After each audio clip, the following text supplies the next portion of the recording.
स्वर्गीय पिता प्रभु जी, हम आपको धन्यवाद देते हैं।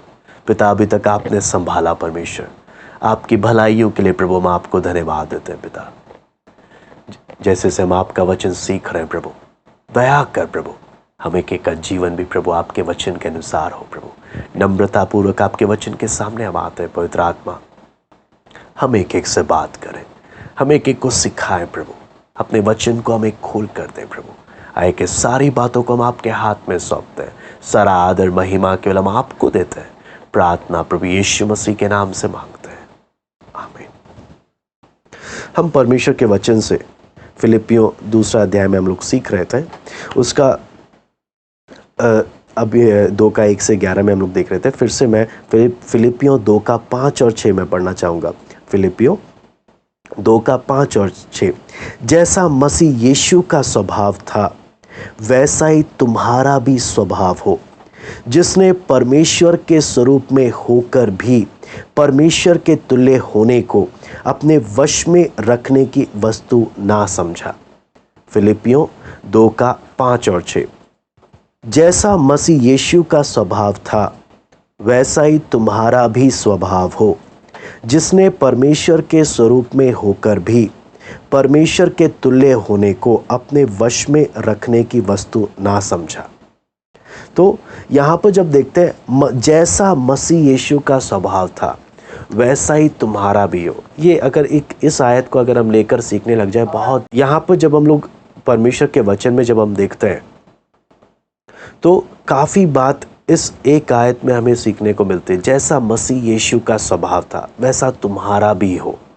बहुत कुछ है इसमें सीखने को, लेकिन हम प्रार्थना पूर्वक हम अगर देखें जितना, क्योंकि अगर एक आयत को खोलने लग जाएंगे तो मुझे नहीं लगता हम पूरा चैप्टर कवर कर पाएंगे। तो इसलिए थोड़ा बहुत जितना अभी हम सीख सकते हैं उतना हम ध्यान में रखेंगे, समय को ध्यान में रखते हुए। तो अंग्रेजी में लिखा है माइंड ऑफ क्राइस्ट, मसीह यीशु का स्वभाव जैसा उसका था। तो यीशु मसीह का स्वभाव जैसा था वैसा हमारा भी होना है।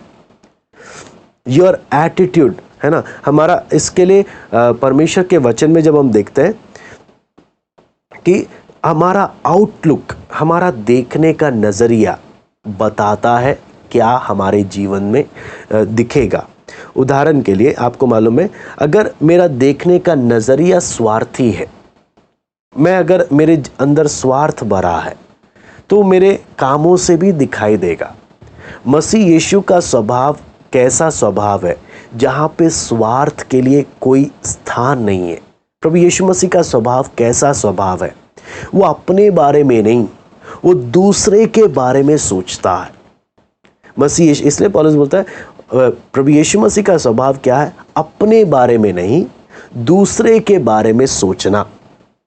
इसलिए आपको मालूम है याकूब 4 का 1 से 10 में, याकूब 4 का 1 से 10 में याकूब यही बात को बताता है कि तुम में झगड़े और ये सब किस लिए होते हैं, ये इसलिए होते हैं क्योंकि तुम अपने बारे में सोचते रहते हो। तुम अपने बारे में सोचते रहने के कारण तुम्हारे बीच में झगड़े हैं।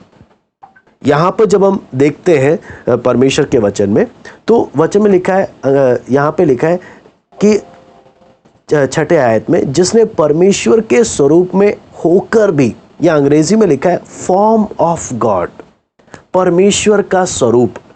जब परमेश्वर का स्वरूप की बात हो रही है, हम एक एक को मालूम है परमेश्वर आत्मा है, लेकिन कई जगहों में परमेश्वर बोलता है मैं अपने हाथ, तुम्हारा चित्र मेरी हथेली में खोद के रखा हुआ है, मेरी आंखें पृथ्वी भर में फिरती रहती हैं, है ना।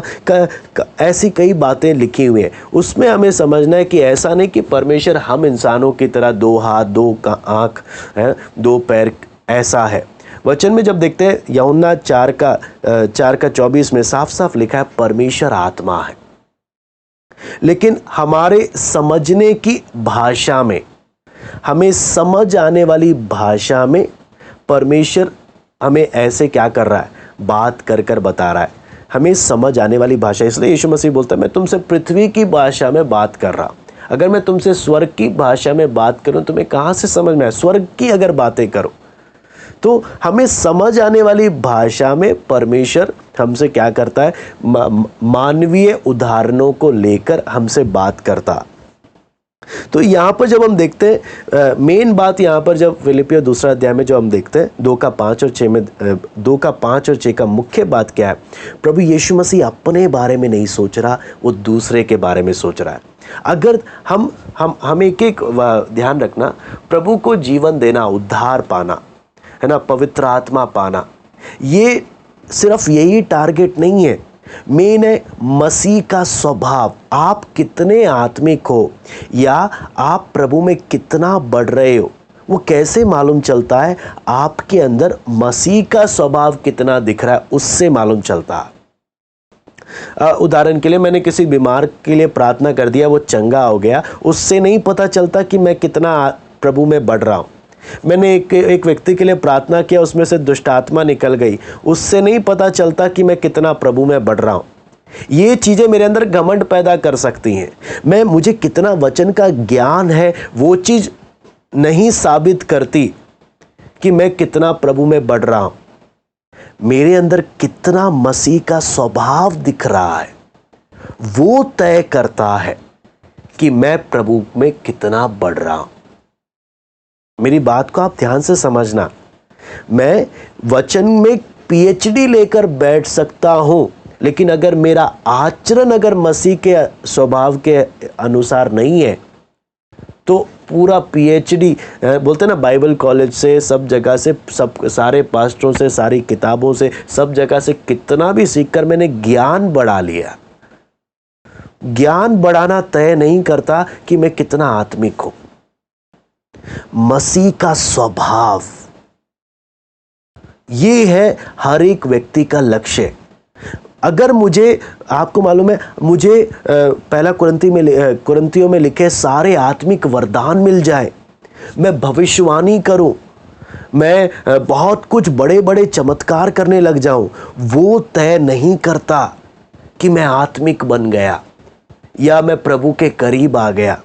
एक व्यक्ति सारे वरदानों से भरपूर होकर भी कुकर्म कर सकता है।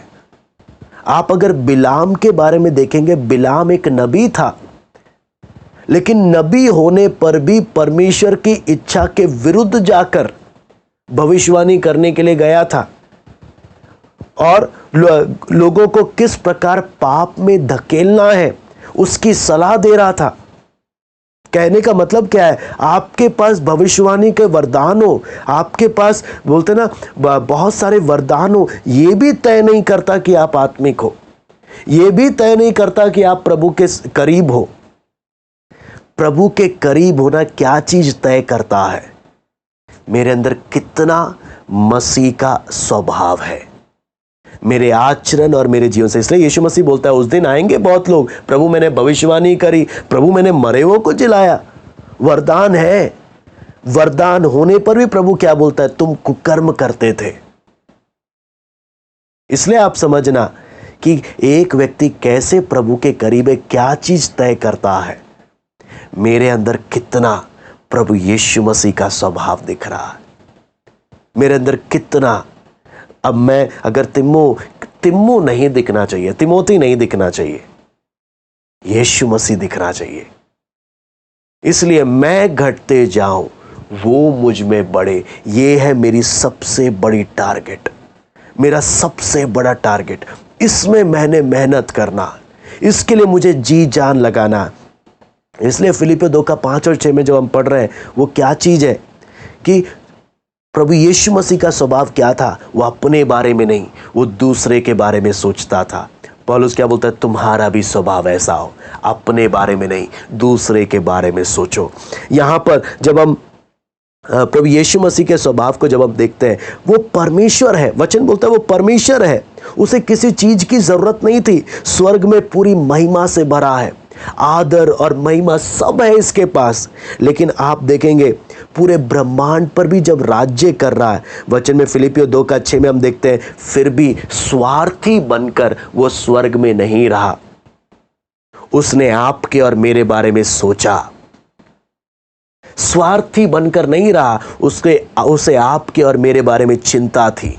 उसने आपके और मेरे बारे में सोचा, इसीलिए बिना स्वार्थ के आपके और मेरे बारे में सोचने के कारण उसने उसने अपने, आपको बोलते प्रिविलेजेस, जो बातें उसके पास थी, क्या बोलते हैं, जो आशीषें, जो सौभाग्य उसके पास थे, उसने उन सबको छोड़कर, जो चीजें उसके पास थी सब कुछ छोड़कर हमारे बारे में सोचने के कारण वो स्वर्ग छोड़कर आ गया।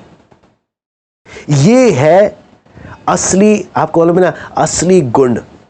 आपको मालूम है, एक बार एक सफल बिजनेसमैन से पूछा गया कि आपकी सफलता का रहस्य हम कैसे जान सकते हैं। बोलता है कि अगर लोगों को जिम्मेदारी दी जाए, अगर उनको सफिशिएंट पैसा दे तो वो अपनी जिम्मेदारी अच्छे से निभाएंगे, लेकिन अगर लोगों को फ्री में प्रिविलेजेस दे दिया जाए, बहुत सारे, आपको मालूम है, बहुत सारी सुविधाएं दे दी जाए, और उन सुविधाओं को पाकर भी अगर वो उन सुविधाओं को दूसरे के लिए इस्तेमाल करना चाहता है, अपने बारे में नहीं, वो एक गुण है कि ये सच में एक अच्छा अगुवा है, एक अच्छा लीडर है, जो एक बिजनेस को ऊंची क्षेत्र में लेकर जा सकता है। और लेकिन जो अपने बारे में ही सोच रहा है, उससे उम्मीद नहीं की जा सकती। इसलिए बोलता है, अगर परखना है तो एक व्यक्ति को ज्यादा सौभाग्य, ज्यादा प्रिविलेजेस दे दो, ज्यादा सुविधाएं दे दो, और वो उन सुविधाओं का करता क्या है वो तय कर। इसको फालतू पैसे दे दो, इसको रिक्वायरमेंट 10 रुपए की है, इसको 100 रुपए दे दो, अब देखेंगे ये चीज क्या है, ये 100 रुपए का करेगा क्या, ये सारे 100 के 100 अपने ऊपर खर्च करेगा, या इसको जितनी रिक्वायरमेंट है उतना करके बाकी सब दूसरे के लिए करेगा। आप प्रभु यीशु मसीह को जब हम देखते हैं, उसके पास स्वर्ग की महिमा, स्वर्ग का राज्य, पूरी ब्रह्मांड पर राज्य करता है, लेकिन आप देखेंगे वो अपना सब कुछ छोड़कर हमारे लिए आ गया। उसने अपने बारे में नहीं, उसने हमारे बारे में सोचा। वो चीज पौलुस हम एक एक को समझाना चाह रहा था। इसलिए वचन में जब देखते हैं, आप यीशु मसीह का तुलना आप लूसीफर से कर देखिए।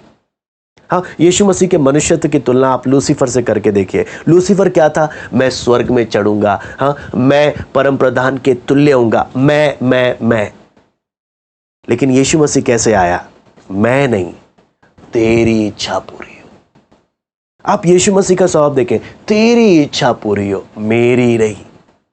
ये था। आप आदम के बारे में भी अगर आप देखेंगे, आदम और हवा के बारे में भी आप देखेंगे, अदन की वाटिका में, हाँ, तो शैतान ने उनको बोला तुम परमेश्वर के तुल्य बन जाओगे, फल खा लोगे। तो आदम हवा ने अपने बारे में सोचा, लेकिन यीशु मसीह के बारे में देखें, उसने अपने बारे में नहीं।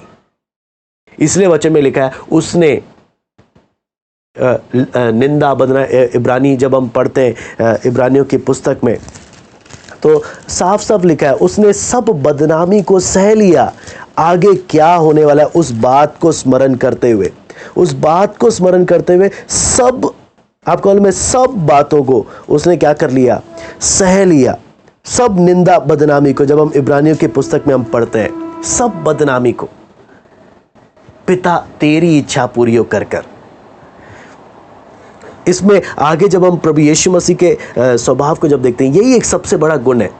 मेन मुख्य बात यही है कि जिसके अंदर परमेश्वर का काम हुआ। इसलिए अब बोलते हैं ना कि एक अन्य जाति से हम उम्मीद कर सकते हैं कि वो स्वार्थी होगा, अपने बारे में सोचेगा, लेकिन एक विश्वासी से ये अपेक्षा नहीं की जाती। एक सच में जिसके अंदर प्रभु का काम हुआ है, उससे ये उम्मीद नहीं की जाती कि वो भी स्वार्थी हो। अन्य जाति से हम उम्मीद कर सकते हैं, उसके अंदर उद्धार का काम नहीं हुआ, उसके अंदर प्रभु का काम नहीं हुआ, हाँ, ये स्वार्थी हो सकता है। लेकिन एक विश्वासी जो परमेश्वर का मंदिर बन गया, जिसके अंदर उद्धार का काम हुआ, वो कैसे वो सिर्फ अपने बारे में सोच सकता है? नहीं, ऐसा कभी नहीं हो सकता। क्यों? उसने मसीह के प्रेम को जाना, उसने मेरे लिए क्या किया, उस बात को उसने समझा, और पवित्र आत्मा की संगति इसके जीवन में है। इसके कारण आपको मालूम है, वचन में जब हम नए नियम में पढ़ते हैं, कम से कम 20 बार परमेश्वर का वचन हमें बताता है किस प्रकार हमारा जीवन होना चाहिए। उसके लिए मैं चाहूंगा रोमी 12 का 10 हम पढ़ेंगे। रोमी 12 का 10, भाईचारे के प्रेम से एक दूसरे से स्नेह रखो, परस्पर आदर करने में एक दूसरे से बढ़ चलो।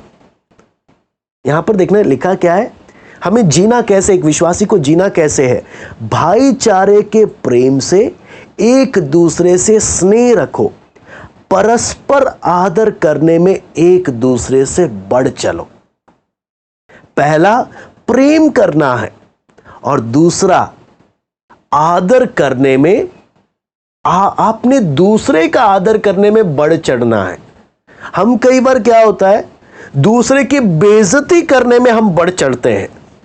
कई लोगों को जब देखते हैं, कई लोगों को कि बेइज्जती करना है तो कंपटीशन लगा लो, कौन कितना बेइज्जती करेगा। तो हम बोलेंगे हमने पीएचडी कर रखे, तू मुझे ये बोल, मैं तेरा और 10 गुना ज्यादा तेरी क्या करूंगा, बेइज्जती करूंगा। पौलुस बोलते हैं ये एक विश्वासी का नहीं है गुण। एक विश्वासी का गुण क्या है, दूसरे ने मेरा इतना आदर किया ना, मैं उसका 10 गुना ज्यादा मैं उसका आदर करूंगा।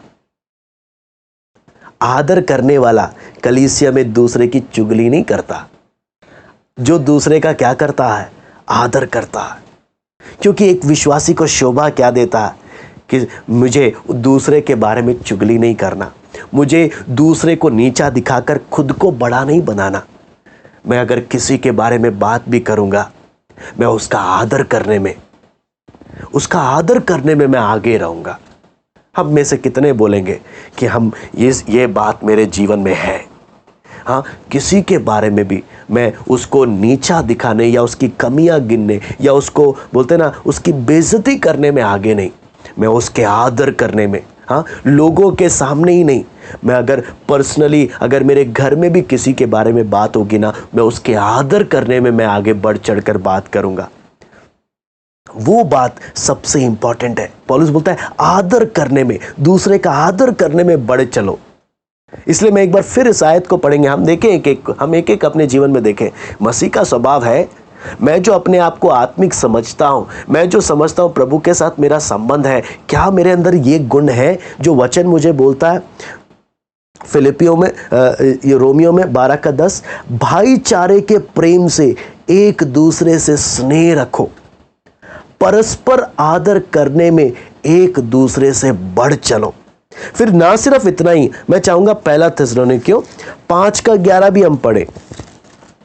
पहला थिस्सलुनीकियों 5:11 यहां पर लिखा है, इस कारण एक दूसरे को शांति दो और एक दूसरे की उन्नति का कारण बनो, जैसा कि तुम करते भी हो। दोबारा से मैं पढ़ूंगा, इस कारण एक दूसरे को शांति दो, एक दूसरे की उन्नति का कारण बनो। आप यहां पर देखना, यहां पे भी क्या लिखा है, एक दूसरे की उन्नति का कारण बनो, एक दूसरे के ठोकर का कारण नहीं, एक दूसरे की बदनामी का कारण नहीं, एक दूसरे, मेरे जीवन के द्वारा हे प्रभु दूसरे का उन्नति होना है। मेरे जीवन के द्वारा, मुझे ज्यादा कुछ नहीं मालूम, मैं ज्यादा पीएचडी करके नहीं बैठा, मैं बड़ा आत्मिक, बड़ा बोलते ना सर्वज्ञानी नहीं, मैं बहुत बड़ा नहीं, लेकिन मुझे जितना भी प्रभु वचन मालूम है, मुझे जितना भी आता है, प्रभु मुझसे जो होगा मैं वो दूसरे की आत्मिक उन्नति करने में मैं मदद करूंगा। मेरा जीवन सदैव दूसरे की आत्मिक उन्नति करने में होगा। मैं जब किसी से मिल रहा हूं, मैं दुनियादारी की फालतू गप्पे नहीं लड़ाऊंगा। मैं किसी से जब बातें करूंगा, प्रभु मेरे जीवन के द्वारा उसकी आत्मिक उन्नति होनी है, मेरे जीवन के द्वारा उसकी आत्मिक उन्नति होनी है। मुझे दूसरे की शांति का कारण बनना है, दूसरे की आत्मिक उन्नति का कारण बनना है। मुझे दूसरे के आदर करने में, प्रेम करने में मुझे सबसे आगे रहना, बड़ा बनने में नहीं, दूसरे का आदर करने में, दूसरे से प्रेम करने में, दूसरे की उन्नति करने में, इस बात में मुझे आगे बढ़ना है। ना सिर्फ इतना ही है, आगे जब हम पढ़ते हैं गलातियों 6:2 भी हम पढ़ेंगे। गलातियों की पुस्तक उसका 6 अध्याय उसका 2 वचन,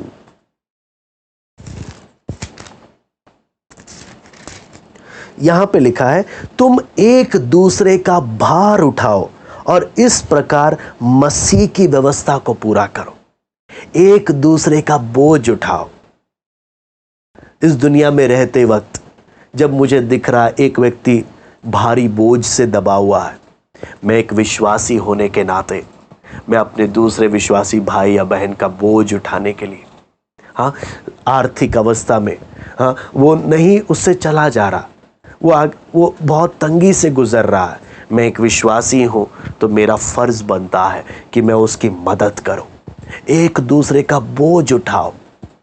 एक दूसरे का बोझ, सिर्फ नाम के विश्वासी नहीं, आर्थिक रूप से, आत्मिक रूप से, हर प्रकार से एक दूसरे का बोझ उठाने के लिए बढ़ चलो। अगर ऐसा करेंगे तभी मसीह की व्यवस्था, प्रभु यीशु मसीह की व्यवस्था तभी मैं अपने जीवन में पूरी कर सकता हूं। क्या ये गुण, ये मसीह का स्वभाव मेरे जीवन में दिख रहा है? सिर्फ इतना ही नहीं, मैं रोमी 14 का 13 भी मैं पढ़ना चाहता हूं। रोमी 14 का 13, रोमी 14 का 13, यहां पे लिखा है, अतः आगे को हम एक दूसरे पर दोष ना लगाए, पर तुम ये ठान लो कि कोई अपने भाई के सामने ठेस या ठोकर खाने का कारण ना रखे। मैं दोबारा से पढ़ूंगा, अतः आगे को हम एक दूसरे पर दोष ना लगाए, पर तुम ये ठान लो कि कोई अपने भाई के सामने ठेस या ठोकर खाने का कारण ना बने। मुझे किसी के लिए ठोकर का कारण नहीं बनना, लेकिन मुझे दूसरे पर दोष भी नहीं लगाना। आपको मालूम है, कई बार हमारे जीवन में होता है, हम दोष बहुत लगाते हैं, लेकिन एक विश्वासी को शोभा नहीं देता। अगर मसीह का स्वभाव मुझ में है, मैं मसीह के करीब आ रहा हूं, मेरी प्रार्थना नहीं, मेरा जीवन बोलता है कि मैं दूसरे पर दोष लगाना बंद कर देता हूं। मैं चुप हो जाता हूं, मैं दोष नहीं लगाता। फिर मैं इसके साथ साथ मैं चाहूंगा रोमी 15 का 14 भी पढ़े। रोमी 15 का 14, हे मेरे भाइयों, मैं स्वयं तुम्हारे विषय में निश्चय जानता हूं कि तुम भी आप ही भलाई से भरे और ईश्वरीय ज्ञान से भरपूर हो और एक दूसरे को चिता सकते हो। एक दूसरे को चिताना, चिताना आप समझते हैं, समझाना। हमें दोष नहीं लगाना, हमें एक दूसरे को समझाना है। आत्मिक रूप से आप यहां पर आप साफ साफ देखें, हे मेरे भाइयों, मैं स्वयं तुम्हारे विषय में निश्चय जानता हूं कि तुम भी आप ही भलाई से भरे, ईश्वरीय ज्ञान से भरपूर हो और एक दूसरे को चिता सकते हो। अगर मैं सच में परमेश्वर के ज्ञान से भरपूर हूं, सच में मैं प्रभु में बढ़ रहा हूं, उसका चिन्ह क्या है? मैं दोष नहीं लगाता, मैं समझाता हूं। मेरा काम समझाने का है, दोष लगाने का नहीं है। तो मैंने आपको कुछ बातें बताई। एक मसीह का स्वभाव होने का अर्थ क्या है? प्रेम करने में बढ़ चढ़ना है, दूसरे का आदर करने में मुझे बढ़ चढ़ना है। हाँ, मुझे दोष नहीं लगाना, मुझे क्या करना है? दूसरे को समझाना है। हाँ, हमने दूसरे का बोझ उठाना है और हर ऐसे अपने बातों से दूसरे के बारे में सोचना है। इन सब बातों के द्वारा ही मैं क्या बोल सकता हूं? मसीह का स्वभाव मुझ में दिख रहा है। नहीं तो आपके पास सब कुछ हो, कोई फायदा नहीं। मेन टारगेट क्या है? मुझ में मसीह का स्वभाव दिखना है। मेरा बिगड़ा हुआ कैरेक्टर दुनिया ने नहीं देखना, दुनिया ने मुझ में यीशु को देखना है। उसके लिए मुझे मेहनत करना है, उसके लिए मुझे अपना जीवन ध्यान देना है। अगला बात आपको मालूम है, ना केवल 2 का 5 और 6 में हम देखते हैं, ना केवल दूसरे के बारे में सोचना है। 2 का 7 भी, फिलिपियों 2 का 7 में पढ़ना चाहूंगा।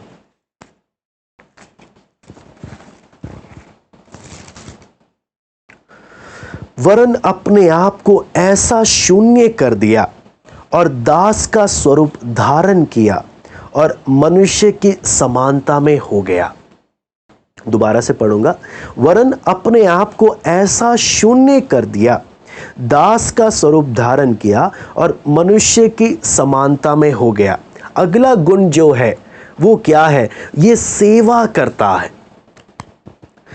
जब एक व्यक्ति दूसरे के बारे में सोचता है, इसके अंदर एक सेवा की भावना है। सेवा की भावना बोलने का मतलब क्या है? आपको मालूम है, एक बार एक फिलोसोफर बच्चों की शिक्षा के बारे में बात कर रहा था। ऐसे बात करना आसान था उसके लिए, लेकिन उसने कभी खुद के बच्चों की शिक्षा पर ध्यान नहीं दिया। सेवा करना सिर्फ बोलना नहीं, जीवन से दिखना चाहिए।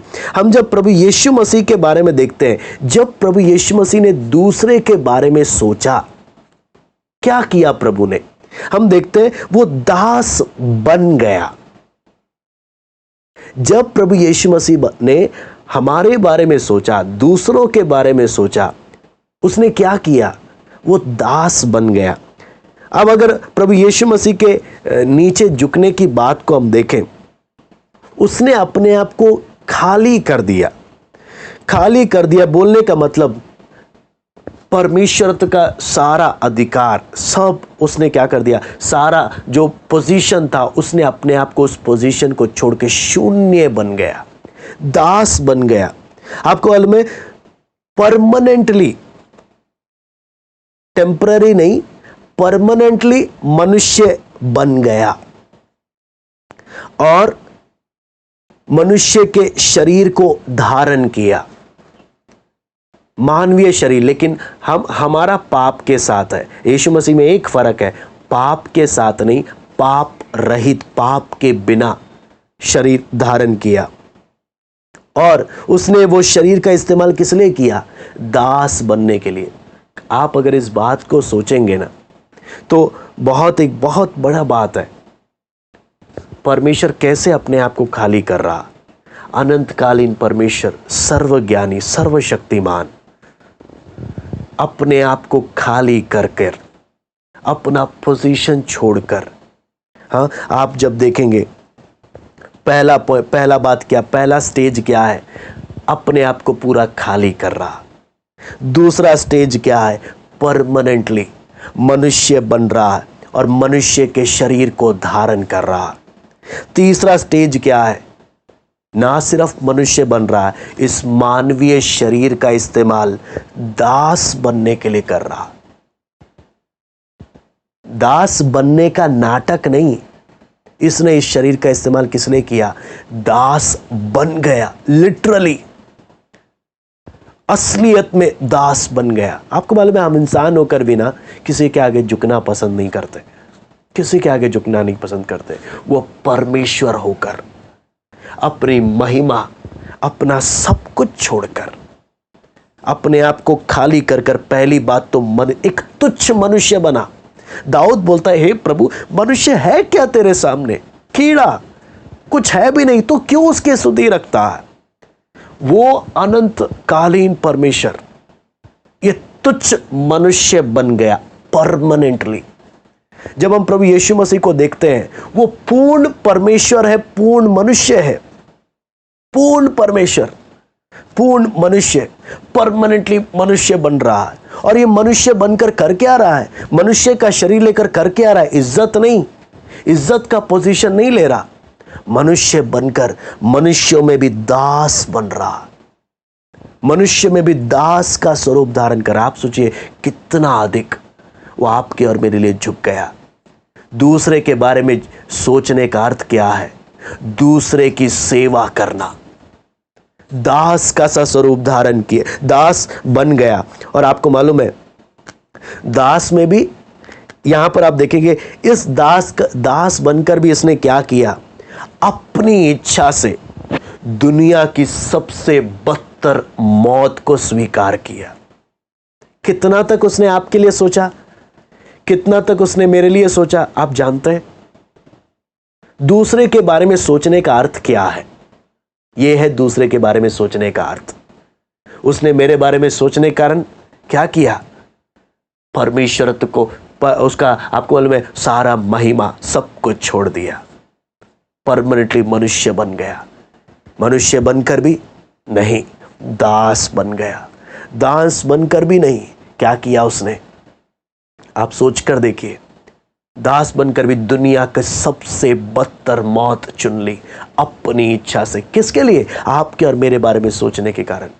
दूसरे के बारे में सोचने का अर्थ यह है कितना आप झुक जाते हैं दूसरे के लिए, कितना तक झुक जाते हैं। आप और मैं क्या सेवा करेंगे? क्या आप और मैं दूसरे के बारे में ऐसे सोचते हैं कि मैं दूसरे की सेवा करने के लिए, दूसरे के बारे में सोचने के लिए मैं कितना झुकने को तैयार हूं? हमारा ईगो, गलत फहमी का हमारा घमंड हमें दूसरे के आगे झुकने से रोकता है। लेकिन मसीह को हम जब देखते हैं, परमेश्वर होकर भी वो मेरे लिए कितना झुका। स्वर्ग से पृथ्वी की ओर, महिमा से शर्मिंदगी की ओर, स्वामी से दास की ओर, जीवन से मृत्यु की ओर वो झुक गया। हां, क्रूस की मृत्यु भी उसने सह ली। जब हम प्रभु यीशु मसीह को देखते हैं, मरियम के गर्भ में आने से पहले बहुत बार मनुष्य के रूप में पहले आया है, लेकिन अभी जब मनुष्य का रूप जब ये ले रहा, ये परमानेंटली मनुष्य के साथ जुड़ रहा है, मनुष्य के साथ संबंध में आ रहा है, जहां से कभी अलग नहीं हो सकते। इसलिए जब पौलुस बोलता है कि यीशु ने दास बनने का नाटक नहीं किया, वो सच में दास बन गया। क्या आप इस बात को समझते हैं? दास बनने का नाटक नहीं किया उसने, वो सच में दास बन गया। और ये एक सबसे बड़ा उसने अपना स्वभाव प्रकट किया, अपना असली स्वभाव उसने प्रकट किया। जब हम पूरे चारों सुसमाचार को जब पढ़ते हैं, यहां पर हम प्रभु यीशु मसीह का कौन सा रूप देखते हैं? वो रूप नहीं कि जहां लोग उसकी सेवा कर रहे हैं, वो रूप जहां वो लोगों की सेवा कर रहा। इसलिए मत्ती 20 का 28 हम पढ़ते हैं। मत्ती 20 का 28।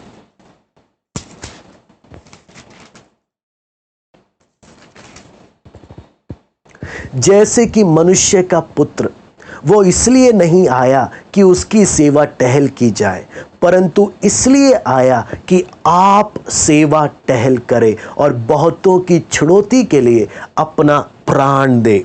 यहां पर साफ साफ यीशु मसीह क्या बोलता है? दूसरे उसकी सेवा टहल करे इसलिए नहीं, उसकी सेवा की जाए इसलिए नहीं, वो दूसरे की सेवा करे। हम में से कितने बोलेंगे मेरा मन करता है मैं दूसरों की सेवा करूं, मैं दूसरों के लिए झुक जाऊं। आपको मालूम है, जब ऊपरी कोठरी में जब हम देखते हैं प्रभु यीशु मसीह के चेले जब लड़ झगड़ रहे थे, कौन सबसे बड़ा होगा, कौन सबसे आदरणीय जगह पर बैठेगा, कौन बड़ा है, वहां पर हम प्रभु यीशु मसीह को देखते हैं। प्रभु यीशु मसीह ने कौन सा स्थान चुना? उसने तौलिया उठा लिया, पैर धोना शुरू कर दिया। हम में से कितने सबसे छोटा स्थान चुनेंगे? हम में से कितने झुकना सीखेंगे? हम में से कितने वो नम्र बनना चाहेंगे जैसे यीशु ने किया, जैसे प्रभु यीशु मसीह ने किया? और आपको मालूम है, ये है समर्पित मन, ये है असली आनंद को अनुभव करना, क्योंकि उसने अपने बारे में नहीं सोचा, उसने दूसरे की सेवा करने के बारे में सोचा। यह है समर्पित मन का पहचान, समर्पित मन का पहचान। आपको मालूम है, हमारा बिगड़ा हुआ स्वभाव कभी पसंद नहीं करता किसी के आगे झुकना। इसलिए वचन नहीं बोलता तुम्हारा बिगड़ा हुआ स्वभाव दिखे, नहीं, मसीह का स्वभाव दिखे। मसीह का स्वभाव कैसा था? जब दूसरे बड़े पोजीशन के लिए लड़ झगड़ रहे हैं, यीशु ने कौन सा चीज चुना? यीशु ने तौलिया उठाया, पैर धोना शुरू कर दिया। मुझे बड़ा नहीं बनना, मुझे दूसरे की सेवा करनी है, मुझे दूसरे के आगे झुकना है। आप और मैं क्या ये मसीह का स्वभाव अपने जीवन में दिखने के लिए मेहनत करेंगे? प्रभु मैं अपने बारे में नहीं सोचूंगा, प्रभु मैं दूसरे के बारे में सोचूंगा, दूसरे की सेवा करने के लिए। जब आप इतना झुक सकते हैं, प्रभु मैं तो कुछ हूं ही नहीं, आप इतना मेरे लिए झुक सकते हैं। लिटरली दास बन गया, नाटक नहीं किया, लिटरली दास बन गया, सच में दास बन गया, और क्रूस की मृत्यु भी उसने स्वीकार की अपनी इच्छा से। आप और मैं अगर सच में मसीह का स्वभाव दिख रहा है, हम अपना स्वार्थ नहीं चाहेंगे, हम अपने फायदे के बारे में नहीं सोचेंगे, हम दूसरे की चिंता करेंगे, दूसरे के बारे में हम सोचेंगे। हम क्या करेंगे? हम दूसरे के वचन में हमने जैसे कुछ बातें देखी, आदर करने में, प्रेम करने में, दोष लगाने में नहीं, समझाने में, हम इन बातों में हम सबसे ज़्यादा मेहनत करेंगे। मैं उम्मीद करता हूँ थोड़ा बहुत हमें इस घटना के बारे में समझ में आया। आगे भी बात थी, मेरी इच्छा थी कि हम ख़त्म करें, लेकिन उतना समय हमारे पास नहीं है। लेकिन जितना हमने सीखा, हमारी प्रार्थना होनी प्रभु तेरे वचन के अनुसार हमारा जीवन हो। हम एक एक का अंदर से ये प्रार्थना हो। चाहिए हम प्रार्थना करते हैं। स्वर्गीय पिता प्रभु जी, हम आपको धन्यवाद देते हैं पिता, अभी तक आपने संभाला परमेश्वर, आपकी भलाइयों के लिए धन्यवाद देते हैं प्रभु। आपका वचन जो हम सीख रहे हैं प्रभु, आपसे विनती प्रार्थना करते हैं प्रभु, हमें भी ऐसा मसीह का स्वभाव प्रभु हम एक एक के जीवन में दिखने पाए, दूसरे की सेवा करने के लिए, दूसरे के बारे में सोचने के लिए, दूसरे का बढ़ चढ़कर आदर करने में, दोष लगाने में नहीं, चुगली करने में नहीं, बदनामी करने में नहीं प्रभु, दूसरे का आदर करने में प्रभु, दूसरे से प्रेम करने के लिए प्रभु, दूसरे का भार उठाने के लिए प्रभु, दूसरे के लिए ठोकर का कारण नहीं प्रभु, दूसरे को समझाने में प्रभु, ऐसी बातों में प्रभु हम बढ़ चले प्रभु। तेरा स्वभाव हम एक एक के जीवन में प्रभु दिखने के लिए हम प्रार्थना करते हैं। हम एक एक से आप बात करें प्रभु, हम एक एक के जीवन में कार्य करें प्रभु। इस लॉकडाउन के समय में प्रभु, जब दुनिया में इतने लोग प्रभु, हमारे देश में, हमारे दिल्ली शहर में प्रभु इतने लोग जब मर रहे प्रभु, विनती प्रार्थना करते प्रभु, इन अंतिम समय में तेरा महान काम प्रभु, तेरे आत्मा का काम प्रभु एक एक के जीवन में हो प्रभु, एक एक के जीवन में हो प्रभु। प्रभु अब और प्रभु मन मर्जी में, लापरवाही में प्रभु, संसार की बातों में जीवन बिताने के लिए नहीं प्रभु पिता, आपके वचन के अनुसार प्रभु जीवन बिताने के लिए आप मदद करें प्रभु। ज़्यादा से ज़्यादा प्रभु आपके चरणों में बैठने के लिए प्रभु हम एक एक को मदद आप करें। प्रार्थना सिखाने वाली आत्मा हम एक एक पर उंडेले प्रभु, प्रार्थना का मन प्रभु एक एक को दे प्रभु। इन समयों में अधिक से अधिक प्रार्थना में, अधिक से अधिक प्रभु तेरे वचन में समय बिताने के लिए प्रभु एक एक को सहायता कर। धन्यवाद देते हैं आज की संगति के लिए, सरादर महिमा केवल हम आपको देते हैं। प्रार्थना प्रभु यीशु मसीह के नाम से हम मांगते हैं, आमीन। सबको जय मसीह की। प्रभु आप सबको आशीष दे।